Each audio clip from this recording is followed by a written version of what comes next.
ছোট্ট বন্ধুরা, তোমরা সকলে কেমন আছো? গত পর্বে আমরা কিন্তু বাংলা ব্যাকরণের ধ্বনি নিয়ে আলোচনা করছিলাম। আজকে আমি স্ক্রিনে তোমাদের ধ্বনি সম্বন্ধিত 5টি প্রশ্ন এবং তার উত্তর দেব। মনে রেখো, এগুলো কিন্তু পরীক্ষার সম্ভাব্য প্রশ্ন, সুতরাং চটপট মুখস্থ করে আমাকে লিখে জানাও কেমন লাগলো।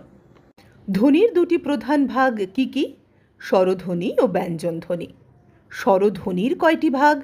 দুটি। মৌলিক স্বরধ্বনি, যৌগিক স্বরধ্বনি বা সন্ধ্যক্ষর। মৌলিক স্বরধ্বনি কাকে বলে? যে স্বরধ্বনিকে ভাঙা যায় না বা যা অবিভাজ্য, তাই মৌলিক স্বরধ্বনি। যৌগিক স্বরধ্বনি কাকে বলে? পাশাপাশি থাকা দুটি মৌলিক স্বরধ্বনি দ্রুত উচ্চারণের ফলে যোগ হলে তাকে যৌগিক স্বরধ্বনি, দ্বি-স্বরধ্বনি বা সন্ধ্যক্ষর বলে। উচ্চারণ প্রকৃতি বা রীতি অনুযায়ী স্বরধ্বনির কয়টি ভাগ ও কি কি? 5টি, যথা প্লুতস্বর, মৌলিক বা শুদ্ধস্বর, অর্ধস্বর, যৌগিক স্বর ও সানুনাসিক স্বর।